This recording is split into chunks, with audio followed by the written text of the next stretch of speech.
Halo guys, kembali lagi bersama kami di channel Arafi. Bagaimana kabar kalian? Semoga baik-baik saja dan semoga kalian semua dijauhkan dari kata sakit. Dari digeruduk oleh orang-orang jauh, orang-orang suruhan Sahara. Dan terbongkar kalau Pak RT ternyata dibayar. Ternyata Pak RT juga sering makan roti pemberian Sahara. Dan Pak RT juga ternyata punya utang ke Mbak Sahara. Dan ternyata Pak RT juga punya agenda tiap 3 bulan sekali pergi ke Belanda. Dan hal itu dibiayai oleh Mbak Sahara lagi teman-teman. Nah, hal inilah yang dianggap oleh Yai Mim menjadi penyebab kalau Pak RT itu lebih berpihak dan ikut mengusir Yai Mim dari kediamannya tersebut teman-teman. Hal ini diungkapkan dalam channel YouTube Diskursus.net ya, di mana Pak Yai Mim diberikan beberapa pertanyaan-pertanyaan oleh Reza Indragiri teman-teman. Ini dia videonya. Kalau dengan warga sekitar, sudah berapa lama ada katakanlah suasananya jadi agak tegang, agak panas? Nggak ada. Bang itu Saya bukan merasa nggak enggak. ada ya. Keluarga orang yang datang itu bukan keluarga, bukan tetangga. Hmm. Di situ ada rumah hanya saya dengan Mbak Sahara saja. Yang dempet. Depannya itu kos-kosan semua, kos mahasiswa. Hmm. Jadi itu orang datang dari jauh. Yang ramai itu yang geruduk itu ya. Iya. Itu Pak RT itu jauh. Jarak Jauh rumah. beda lah, beda gang lah. Kemudian Iya. Oh, mereka bisa juga berkonflik dengan Kiai. ya dibayar katanya. Dibayar oleh siapa? Ya the king of Kepentingannya apa dibayar? ya untuk mengusir saya. Hmm. Karena apa? Di depan saya itu kan ada tanah, Hmm. ada tanah 3 kapling, yang 2 kapling itu milik orang lain diserahkan ke saya untuk fasuk, bukanlah dijadikan edukasi lah apa Quran, apa ditanami apa, di mana setiap saat orang di situ bisa mengambil sayuran. Terus ada 1 kapling 10 meter kali 18 kira-kira, saya nggak tahu persisnya, mungkin sama lah. Kenapa mereka ingin mengusir Kiai? Kalau dari POV saya boleh nggak Bi? Nah, kalau mengapa mengusir saya? Kalau Pak Sofyan kata ini saya kalau sampean tanya saya nggak ngerti, saya nggak mau menduga-duga. Tapi kata beberapa orang, oleh karena Pak RT ini sering makan rotinya pemberian Mbak Sahara, roti bukan apa-apa. Terus Pak RT ini punya utang sama Pak Sofyan. Terus yang membiayai ke Belanda, Pak RT ini punya agenda rutin di Belanda itu selama 2-3 bulan. Iya, tapi tetap belum saya pahami kenapa sampai harus mengusir Kiai. Kalau ini. dari ini surat pengusiran itu, Itu itu yang ada Mbak 5 Sahara. poin. Jadi gini, ini pas Tapi pertemuan warga itu ada kan? Jadi Tanggal pertanyaannya ini pertanyaan pintar ini Bang Reza ini. Iya. Jangan mau fokus. Aku seneng ini. Iya. Seneng sekali. Ya ini yang mestinya bertanya itu kayak Bang Reza ini.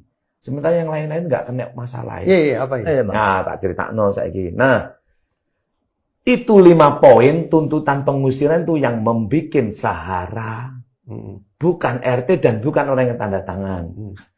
Walaupun Mbak Sahara ada di pertemuan warga itu. nah ini aku nggak diundang.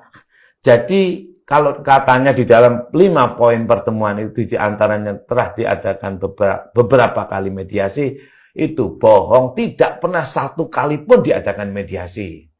Nah itu ya teman-teman ya, ungkapan Yai Mim yang menyebut kalau orang-orang yang mengusir dirinya, yang menggeruduk rumahnya itu ternyata orang bayaran Sahara. Dan ada 5 poin yang dilayangkan oleh Mbak Sahara dengan tujuan mengusir Yai Mim. Dan ternyata 5 poin itu bukan hasil dari musyawarah warga setempat, warga kompleks Yai Mim ini teman-teman. Menurut keterangan Yai Mim kalau itu buatan Sahara sendiri. Dan kabar yang lebih mengejutkan lagi teman-teman, akhirnya salah satu organi besar masyarakat LBH GP Ansor mundur dan mencabut dukungannya dari kasus Sahara versus Yai Mim ini teman-teman. Ini dia alasannya teman-teman. Kabar terbaru guys, LBH Ansor resmi mundur dan mencabut dukungannya terhadap Sahara. Sekarang bisa dipastikan kalau Sahara sendirian melawan Yaimim. Beda kelas dengan Yaimim yang mempunyai 8 pengacara dan banjir dukungan dari berbagai kalangan termasuk netizen Indonesia. Siapa di sini yang gak sabar nunggu si Dugong dan gengnya masuk kandang? Yuk kawal terus, jangan lupa follow. Nah itu ya guys ya, siapa yang nggak sabar di sini menunggu dan melihat si Dugong masuk kandang.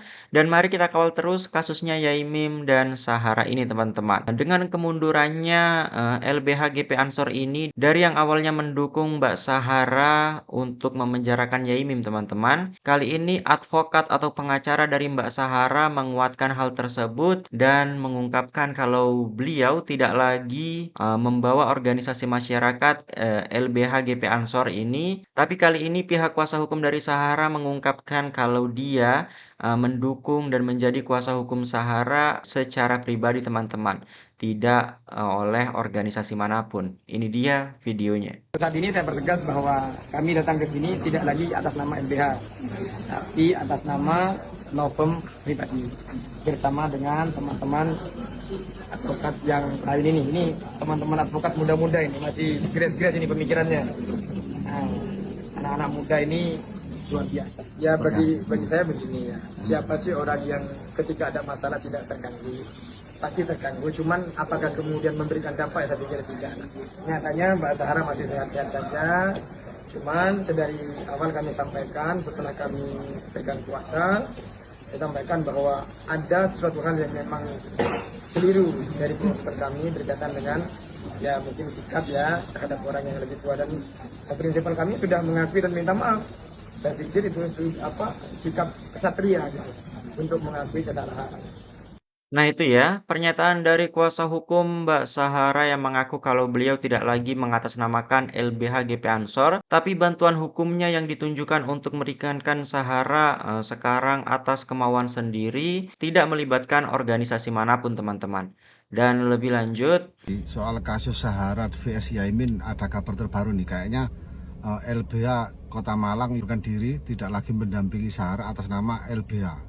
Coba sekarang kita dengar pernyataannya ya. Saat ini saya pertegas bahwa kami datang ke sini tidak lagi atas nama LBH, tapi atas nama law firm pribadi bersama dengan teman-teman advokat yang lain ini. Ini teman-teman advokat muda-muda ini masih grace-grace ini pemikirannya. Jadi apapun alasan dari pihak LBH Malang yang diketuai oleh Zaki kalau tidak salah ya, yang tadi namanya itu Zaki. Ya kita menerima aja, kita berterima kasih. Saya berterima kasih. Kalau begini ini namanya Cengli nih ya, ini namanya Cengli. Yang Yaimim sendiri aja dia melepaskan predikat pengajar di UIN Malang, dia tidak mau istilahnya melibatkan UIN Malang di dalam kasusnya. Itu orang Cengli, Yaimin yang Cengli tapi, dan itu perbedaannya. Kalaupun nanti bertarung di pengadilan ternyata ketua LBH Malang yang sekarang tidak mengatasnamakan LBH itu kalah, ya kalah dengan dirinya sendiri. Jadi kalah tidak ada embel-embel di belakangnya yaitu LBH Ansor, itu baru Cengli. Jadi terima kasih untuk LBH atau Ansor atau NO yang telah istilahnya menegur untuk LBH Malang. Gimana menurut netizen? Wallahu muwaffiq ila aqwamit thoriq. Assalamualaikum warahmatullahi wabarakatuh. Seru nih kayaknya. Kalian harus lihat video yang ini ya. Saat ini saya pertegas bahwa kami datang ke sini tidak lagi atas nama LBH, tapi atas nama law firm pribadi. Oke, LBH Ansor tidak lagi membantu Sahara dalam kasusnya versus Yaimin. Jadi pengacara kerja secara personal melalui law firm-nya. Semoga bukan pro bono ya Pak. Dari sini kelihatan ya, satu persatu orang meninggalkan Sahara. Sahara, kamu sendirian sekarang. Selamat berjuang. nah itu ya teman-teman ya, dari yang awalnya banyak pihak yang ikut mendukung Mbak Sahara dan menganggap kalau Yaimim ini merupakan sosok Yai yang cukup negatif ya. Kali ini malah berbalik arah teman-teman. Setelah Pak Yaimim memberikan klarifikasinya dalam podcastnya Denny Sumargo, akhirnya banyak para warganet juga yang setelah mengetahui kebenaran malah berbalik menyerang Sahara teman-teman. Dan satu persatu para pendukung Sahara akhirnya mundur ya, mencabut dukungannya. Dan akhirnya Sahara ditinggal sendiri teman-teman. Pak, terkait yang laporannya Pak Yai yang terkait penistaan agama itu seperti apa Pak? Mungkin Pak tanggapannya Pak? Waduh, ada penistaan agama? Iya. Saya nggak tahu. Saya baru dengar malah dari teman-teman sekalian. Saya nggak tahu, jadi saya nggak bisa komen untuk itu. Kalau untuk persekusi sendiri Pak? Yang kayak gimana itu persekusinya? Kami juga nggak tahu siapa yang mempersekusi, di mana persekusinya. kapan waktu persekusinya kami tidak tahu. Silakan teman-teman bisa cross check siapa yang mengeluarkan statement begitu.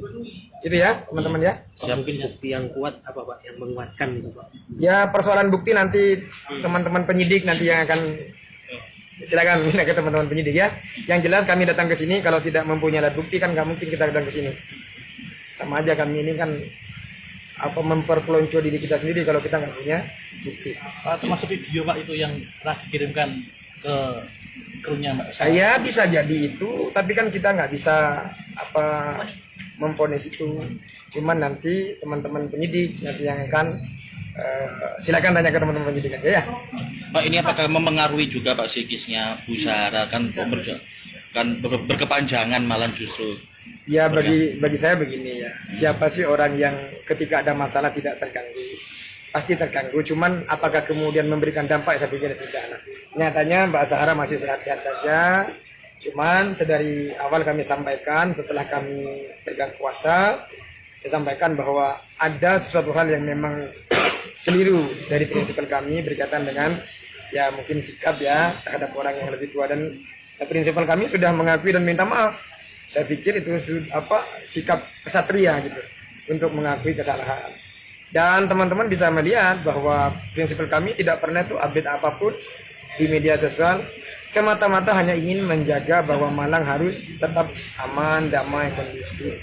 Silakan teman-teman media menilai siapa yang bikin kisruh. Kalau kami ngikut saja.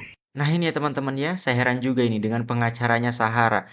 Jawabannya selalu tidak tahu, tidak tahu, tidak tahu. Ditanya alasan mempersekusi, ditanya berbagai macam tentang kasus yang menimpa Zahra dan Yaimim ini, jawabannya cuma, oh tidak tahu, oh belum tahu, oh biar penyidik saja memberikan bukti. Waduh, waduh, waduh.